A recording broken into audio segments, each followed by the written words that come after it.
bom dia. A graça e a paz de Jesus seja com a sua vida, sua casa e a sua família mais uma vez neste dia. Quero compartilhar uma palavra que se encontra aqui no Evangelho de João, no capítulo 16.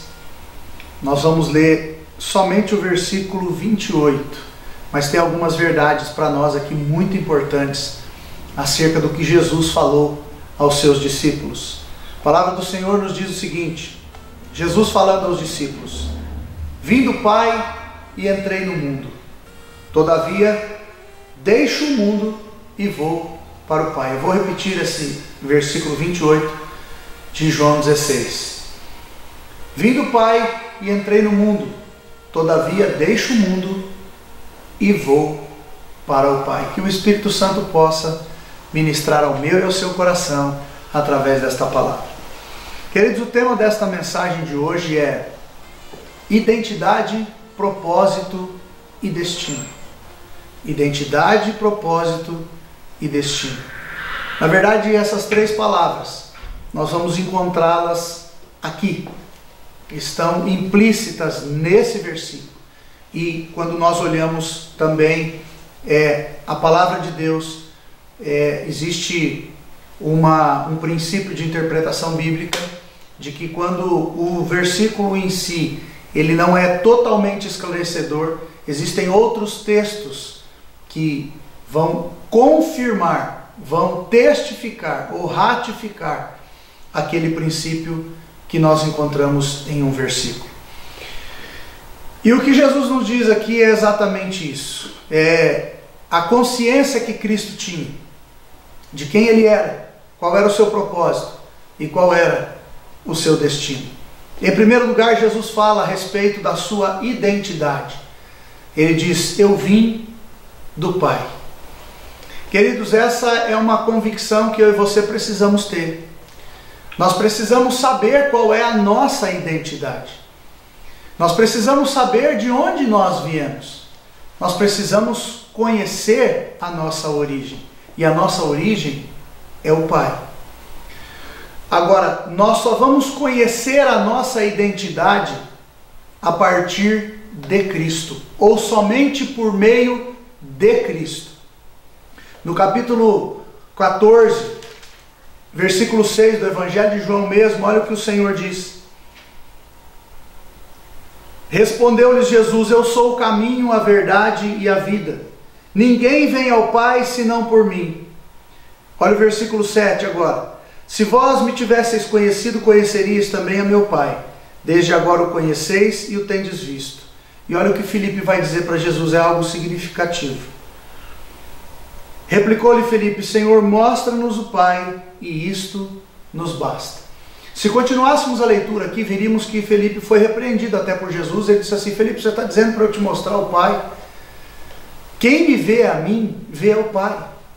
Como é que você vai me dizer, mostra-nos o Pai? Mas o que eu quero chamar a sua atenção é que a palavra de Filipe é muito significativa e muito interessante. Ele está dizendo: mostra-nos o Pai, isso nos basta. Queridos, essa deveria ser a motivação principal do nosso coração. Isso deveria ser aquilo que rege a nossa vida. Essa deveria ser a nossa maior busca, conhecermos ao Pai. Exatamente isso que Cristo veio nos ensinar. Na verdade, é exatamente o Pai que Cristo veio revelar. Todas as vezes que nós encontramos Jesus se referindo ao Deus, Criador de todas as coisas, Ele o chama de Pai, porque de fato é o seu Pai. Como também é o Pai de todos aqueles que têm Jesus como seu Senhor e Salvador. Essa é a nossa identidade em Cristo Jesus. Nós somos filhos de Deus. Quantas pessoas que não sabem qual a sua identidade? Quantas pessoas não têm um fundamento para a sua vida? Quantas pessoas se sentem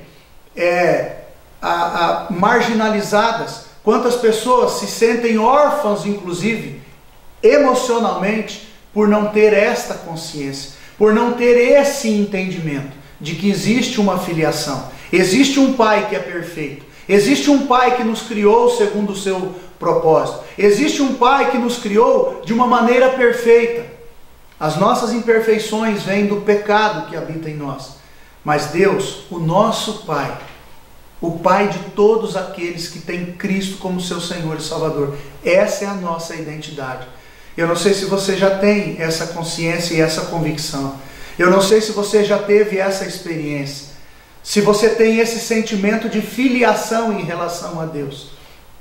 Não só de uma verbalização, não só de colocar para fora algo automático, mas sentir um relacionamento e viver esse relacionamento de um filho com o pai e de um pai com o filho. Um pai que cuida dos seus filhos, um pai que criou os seus filhos e continua cuidando, provendo na vida dos seus filhos.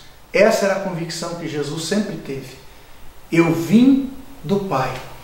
A primeira realidade que nós precisamos ter na nossa vida, a convicção, é da nossa identidade. E nós só teremos, volto a dizer, o conhecimento da nossa real identidade, a nossa origem, em Cristo Jesus, porque é por meio dele que nós vamos ter um relacionamento vivo e eficaz com o nosso Pai.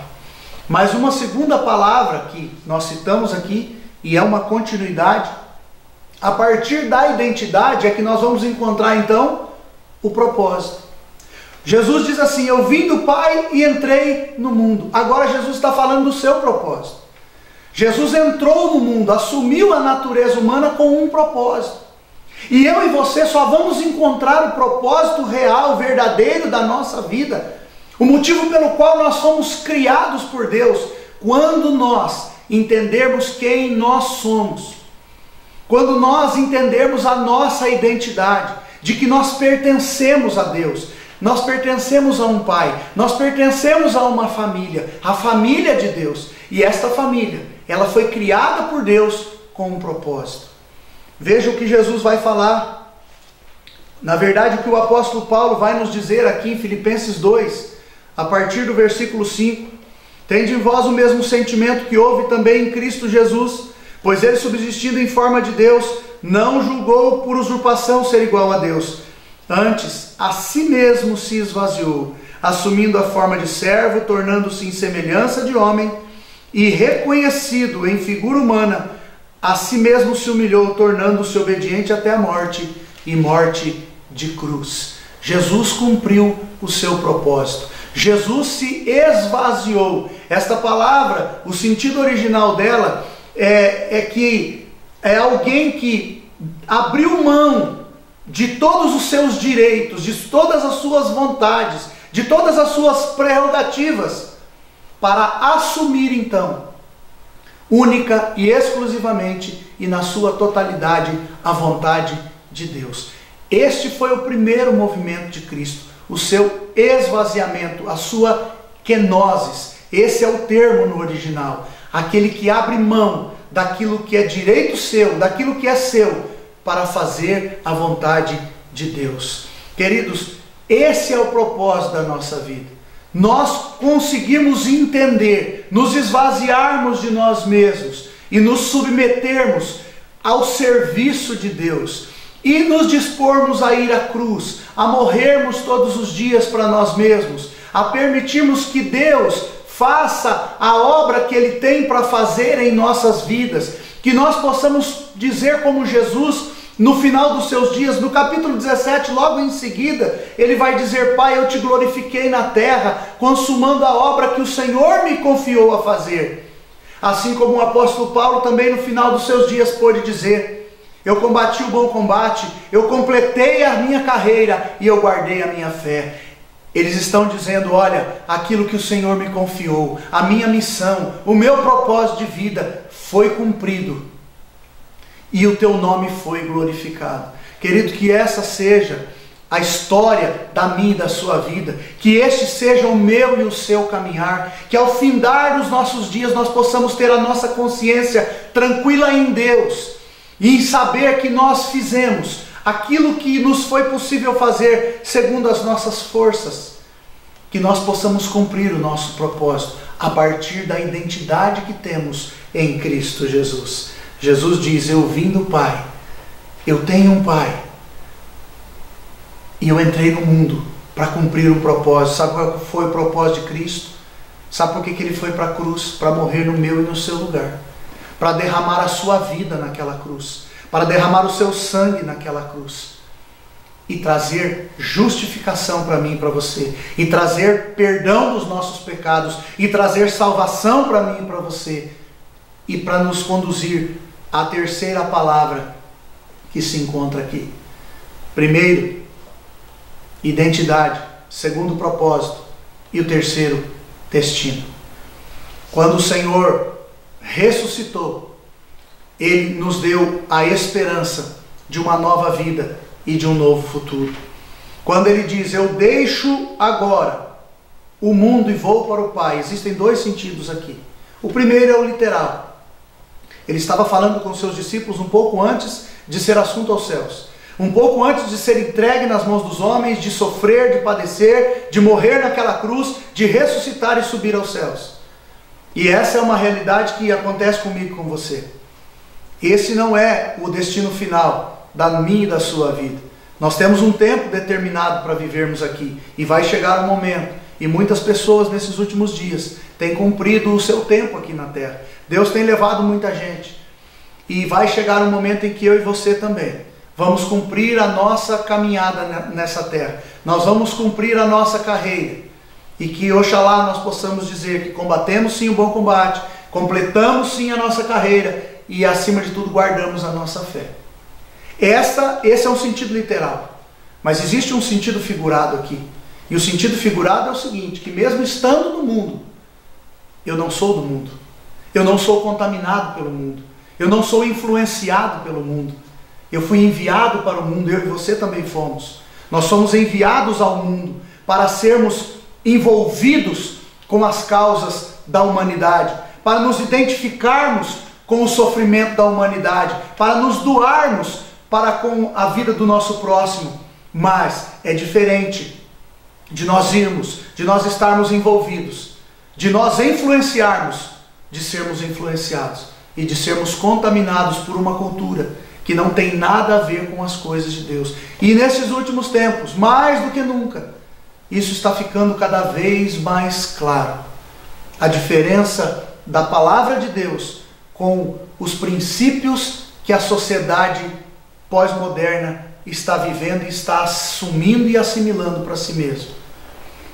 Querido, preste atenção. Tiago, na sua epístola, vai dizer que a verdadeira religião, ela tem duas características. Em primeiro lugar, é cuidar dos órfãos e das viúvas nas suas necessidades. E segundo, guardar-se incontaminado do mundo. A palavra religião significa religar. É uma palavra do latim que significa religar. Religar o homem com Deus. Essa palavra acabou se tornando, pegando um sentido, uma conotação pejorativa e negativa. Quando falamos em religião, religiosidade, nós temos um sentido negativo hoje. Mas o sentido original desta palavra é que aqueles que verdadeiramente são pessoas religadas com Deus por meio de Cristo, foram reconduzidas de novo, mediante o sangue de Jesus, que nos trouxe reconciliação, o ministério da reconciliação. Essas pessoas, a verdadeira religião, o verdadeiro relacionamento com Deus, é nós nos envolvermos com as causas deste mundo, com o sofrimento dos órfãos e das viúvas. E não é só um órfão e viúva literal, mas pessoas que têm carências, pessoas que têm necessidades. É eu viver uma vida de doação ao meu próximo. É eu não viver uma vida centrada em mim mesmo.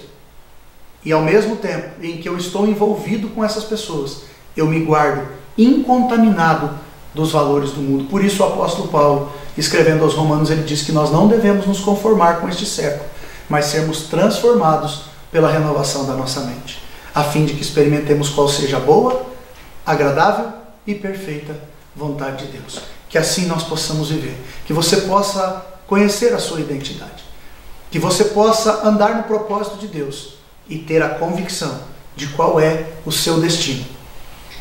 Eu gostaria de orar com você. Pai, nós queremos te dar graças pela tua palavra e agradecermos por essa fala de Jesus aqui no Evangelho de João, nos trazendo essas três verdades: a questão da identidade, do propósito e do destino. Senhor, é possível que algumas pessoas que estejam ouvindo esta mensagem não tenham ideia do que seja isso.